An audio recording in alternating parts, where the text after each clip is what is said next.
saudara semuanya. Bagaimana kabarnya? Saya percaya luar biasa. Tadi aja semangat paginya panjang sekali ya. Semangat pagi. Puji nama Tuhan. Luar biasa ya Bapak Ibu. Wah, eh, sekarang ini kita itu udah ada di bulan Mei ya saudara. Saya itu tahun 2026 ini benar-benar menghitung gitu kan tiap bulan. Wow, nggak berasa loh. Udah 5 bulan kan berarti penyertaan perlindungan Tuhan ya. Orang-orang itu kan kalau selalu ngomong 2026 itu masa yang sukar gitu kan. Kalau kita semua pagi gitu. Kalau orang-orang kan sukarnya panjang juga gitu sudah ya.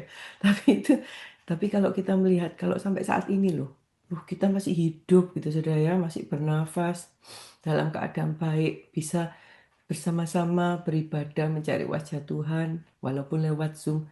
Itu semua anugerah Tuhan. Tuhan itu baik, saudara. Puji nama Tuhan. Haleluya. Saudara, tema gereja kita di bulan Mei ini eh, luar biasa, saudara ya. Yang kebanyakan orang kurang suka dengar gitu. Soalnya karena tema bulan ini tuh rela berkorban, saudara. Berani berkorban, saudara. Jadi kita itu ya, semua itu harus berani berkorban. Nah, banyak orang kan cinta, cinta I love you gitu kan. Oh, bukti cinta itu apa? Selalu ada pengorbanan. Oh, tunggu dulu kalau berkorban gitu ya kan. Kalau ngomong gampang saya. Kenapa? Berkorban itu membutuhkan action, sudah ya. Nah, saya dapati banyak termasuk kita semua saya sebagai anak-anak yang mengasihi Tuhan, cinta Tuhan. Wah, kita itu aku mau melayani Tuhan. Aku mau dipakai oleh Tuhan dengan luar biasa. Aku mau berkorban. Banyak dari kita itu mengorbankan waktu kita, saudara, untuk melayani Tuhan. Mengorbankan uang kita, saudara, mengorbankan dana kita. Mau berani berkorban untuk Tuhan, saudara. Mengorbankan tenaga. Oh, pokoknya apa aku kerjakan. Tapi saudara, ada satu hal pengorbanan yang sebenarnya Tuhan itu sangat suka dan banyak orang itu lupa, saudara ya. Lupa atau nggak sadar bahwa kita itu kurang memberikan pengorbanan itu untuk Tuhan, saudara. Apa itu, saudara? Itu cuma 3 huruf, saudara ya.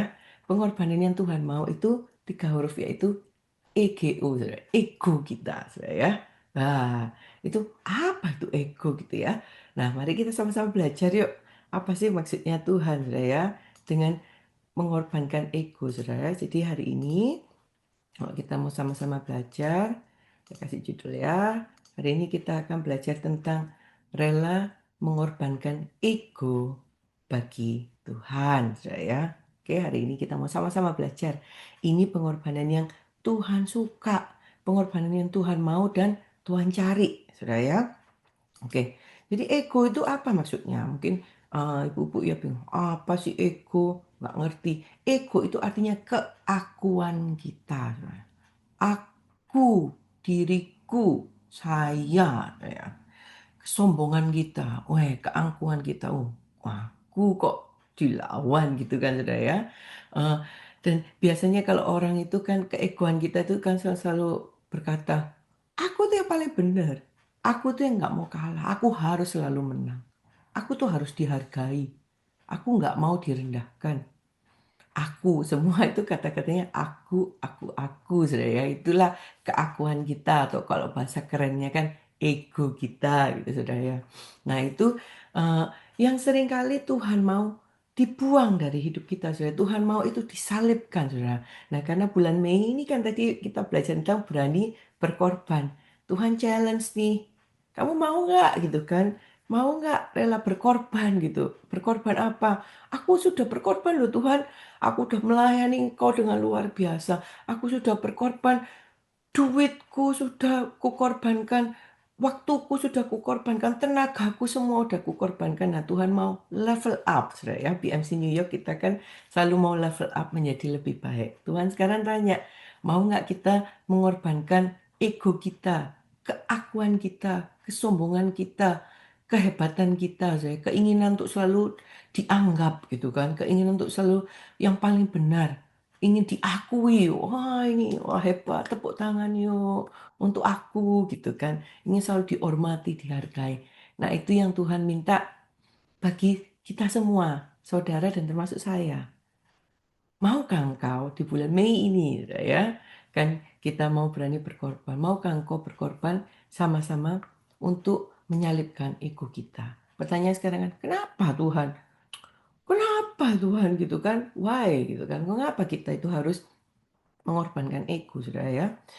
Yang pertama yang kita harus sadari, saudara ya, kenapa sangat penting bagi kita untuk mengorbankan ego kita, saudara, demi Tuhan. Ternyata, saudara, ego adalah penghalang terbesar orang itu dipakai oleh Tuhan. Dahsyat, saudara ya. Catat baik-baik, saudara ya. Ego adalah penghalang terbesar orang dipakai Tuhan secara dahsyat, saudara. Jadi maksudnya apa, saudara ya? Tuhan kita jangan salah, saudara ya. Tuhan itu mengasihi kita semua. Dan Tuhan itu rancangan Tuhan dalam hidup kita. Tuhan tuh nggak mau cuma pakai kita itu menjadi orang yang biasa-biasa, saudara ya. Levelnya itu ya standar. No. Goal Tuhan, keinginan Tuhan dalam kehidupan setiap kita. Tuhan itu mau kita semua itu nantinya timbul jadi yang terbaik, the best version of you, saudara ya. The best version of us. Jadi bukan terbaik berarti aku yang paling baik dari yang lain, enggak. Tiap kita Tuhan itu mau tampilkan menjadi yang terbaik dari diri kita sendiri, saudara ya. Dan untuk kita bisa menjadi yang terbaik, the best of the best version of us, yang terbaik dari kita, tidak ada jalan lain, kita itu harus menyalipkan, mengorbankan ego kita, saudara. Sehingga kita bisa mengikuti kehendak Tuhan. Kita bisa mengikuti kemauan Tuhan dalam hidup kita, saudara. Mari kita mau sama-sama, saudara ya, baca firman Tuhan di dalam 2 Timotius pasal 2 ayat 20 sampai 21, saudara ya. Dikatakan, dalam rumah yang besar bukan hanya terdapat perabot dari emas dan perak, melainkan juga dari kayu dan tanah. Yang pertama dipakai untuk maksud yang mulia, dan yang terakhir untuk maksud yang kurang mulia. Jadi yang kurang mulia itu kayu dan tanah, ya. Yang pertama tadi yang mulia itu emas dan perak. Jika seorang menyucikan dirinya dari hal-hal yang jahat, ia akan menjadi perabot rumah untuk maksud yang mulia. Ia dikuduskan, ia dipandang layak untuk dipakai tuannya dan disediakan untuk setiap pekerjaan yang mulia. Di saudara, di sini kita lihat ya, ada dua hal, perabot emas dan perak, itu yang mahal, dan kayu dan tanah, itu yang kurang mulia, saudara ya, itu yang gampang, banyak kan, kayu dan tanah kita lihat di situ. Nah, dikatakan di situ, saudara, bahwa Tuhan itu basically pakai kita semua, saudara. Nah, tergantung kitanya. Kalau kita ini kualitas kita. Nah, kualitas kita itu apa? Kalau kualitas kita cuman kayu dan tanah ya, jadi perabot-perabot yang di jalan diinjak-injak orang kan kira-kira gitu sudah ya. Buat tanah itu kan di depan jalan, di semen, diinjak-injak orang. Nggak mungkin orang itu nginjak-injak emas, saudara. Emas kecil aja kan, waduh, di mana ya? Bener nggak? Saudara, kalau lihat orang pakai emas di mana? Di telinganya, saudara ya, waduh ada mahkota emas di kepala, di leher, kan bangga sambil kalau menyembah. Ku sembah kau Tuhan, waduh tangannya diangkat gini-gini, emasnya berkilau, kan kira-kira seperti itu, saudara ya. Jadi maksudnya apa? Itu suatu yang mulia. Tetapi untuk kita jadi mulia tadi dikatakan, kita itu harus menjadi orang yang kudus, saudara. Harus dikuduskan. Dikuduskan tuh berbicara tentang apa? Ya pasti menyalipkan ego, saudara. Nggak mungkin orang yang aku ini bisa kudus, nggak mungkin, saudara. Karena apa? Kita kan sudah ciptaan baru. Sisil yang lama sudah mati bersama Kristus dan sekarang Kristus yang tinggal di dalam aku. Berarti itu keakuannya bukan lagi aku tapi Kristus yang tinggal dalam kita, saudara ya. Ketika kita mengizinkan Kristus tinggal di dalam kita, disitulah saudara ya kita akan dipakai Tuhan menjadi perabot yang mulia. Dan kalau kita itu menjadi alat Tuhan yang mulia, tentunya akan dipermuliakan oleh Tuhan tanpa kita harus ini nih aku, tanpa kita perlu buka platform atau pasang gede-gede di kepala, wah look at me gitu kan ya, ini saya, lihat saya, halo, halo gitu. Nggak perlu seperti itu, saudara ya. Tuhan yang akan mengangkat, saudara. Dan kalau Tuhan yang angkat, tidak ada manusia bisa merendahkan, saudara ya. Karena itu, yuk sama-sama yuk di bulan Mei ini kita mau sama-sama belajar untuk berani berkorban, rela mengorbankan ego kita. Saya tadi yang pertama kita sadar, oh ternyata ego itu loh penghalang terbesar untuk aku bisa dipakai Tuhan dengan dahsyat, saudara ya. Yang kedua, kita mau belajar kenapa Tuhan mau kita itu eh, mengorbankan ego kita, saudara. Karena saudara, yang disukai Tuhan itu kebalikannya ego, saudara. Tuhan itu menyukai kerendahan hati, saudara. Jadi musuhnya ego itu kerendahan hati, saudara ya. Bukan rendah diri, saudara ya. Rendah hati, saudara.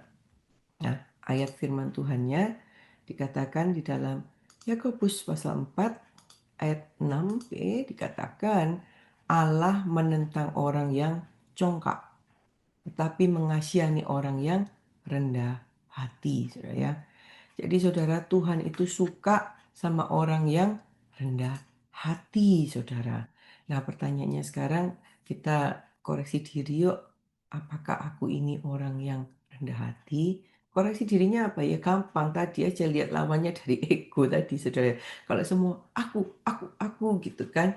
Nah, kalau orang yang rendah hati, saudara, teladan yang terbaik yang kita bisa belajar itu tidak lain adalah Tuhan kita sendiri, saudara. Tuhan Yesus, saudara. Tuhan Yesus. Dia itu Tuhan, loh, saudara. Ya, kita harus sadar siapa Tuhan. Dia itu Tuhan. Dia itu kita kan kalau nyembah muji Tuhan, kau raja di atas segala raja, Tuhan di atas segala Tuhan. Wow, sangat berkuasa, saudara, luar biasa. Tetapi dia itu rela ketika dia datang ke dunia itu apa, saudara? Lahir sederhana di kandang binatang, saudara ya. Di keluarga yang bukan siapa-siapa. Bahkan dalam hidupnya, saudara, dia itu rela mikul salib. Itu, saudara, dihina, dimaki-maki. Pokoknya, saudara, semua yang kebalikannya ego tadi itu, saudara. Dia melepaskan semuanya, saudara. Dia melepaskan egonya, saudara ya. Dia itu rela mati di kayu salib. Itu karena apa, saudara? Karena dia mengasihi saudara dan saya. Itu aja goalnya, saudara. Dia rela. Dia mau melakukan itu semua karena dia mengasihi saudara dan saya. Dan juga karena dia itu taat. Nah ini, saudara ya. Penting sekali. Yesus memilih untuk taat kepada Bapa daripada hanya mempertahankan egonya, saudara. Mempertahankan harga dirinya, saudara ya. Ayat firman Tuhan yang sangat luar biasa, sangat powerful, saudara ya. Di dalam Filipi pasal 2 ayat 6 sampai ke 8, saudara ya. Mari kita mau baca bersama-sama. Ini berkata tentang Tuhan Yesus yang walaupun dalam rupa Allah, ya Allah, tidak menganggap kesetaraan dengan Allah itu sebagai milik yang harus dipertahankan, melainkan telah mengosongkan dirinya. Ini sudah membuang egonya, dikosongkan, sudah mengosongkan dirinya sendiri dan mengambil rupa seorang hamba. Wow, Tuhan, Tuhan yang luar biasa itu. Dia itu rela mengosongkan dirinya. Bahkan nggak main-main, saudara. Setelah mengosongkan dirinya, dia itu mengambil rupa seorang hamba dan menjadi sama dengan manusia. Wow, kalau kita menyebut manusia yang terhumble, yang paling rendah hati di dunia, ya Tuhan Yesus, saudara ya. Tidak ada manusia di dunia ini yang bisa mengalahkan Tuhan dalam kerendahan hatinya, saudara ya. Nggak cuma itu, saudara. Bahkan dalam keadaan sebagai manusia, ia telah rela merendahkan dirinya dan taat sampai mati. Bahkan sampai mati di kayu salib. Wow, saudara, kita renungkan ayat ini aja, saudara ya, tadi, saudara. Tuhan itu mengosongkan dirinya. Tuhan, Tuhan yang luar biasa. Dia rela mengosongkan dirinya dan menjadi hamba. Lalu menjadi manusia, saudara ya. Dan dalam keadaan manusia itu merendahkan dirinya taat sampai mati, bahkan sampai mati di kayu salib. Itu luar biasa. Dan Tuhan mati di kayu salib, saudara ya. Bagi saudara dan saya, padahal dia tahu. Banyak manusia itu yang akan menolak dia. Dia tahu loh, saudara.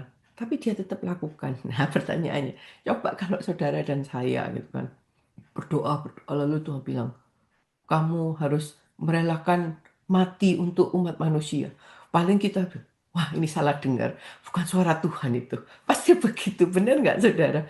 Kita kan Mana mau. Buat siapa? Buat si itu yang kurang ajar, yang korupsi uang saya, si itu yang gosipin saya. Kok enak gitu, bener nggak saudara?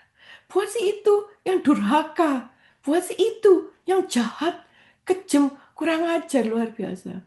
Kok enak gitu kan? Iya nggak saudara? Loh, jujur kan saudara mau mati untuk musuh, mengampuni aja susahnya minta ampun saudara, benar nggak? Tuhan suruh udah diampuni gitu. Mengampunin aja susahnya minta ampun. Mau rela mati untuk orang itu saudara. Tapi itu yang Tuhan kerjakan loh, saudara. Wow, Tuhan kita itu luar biasa saudara ya.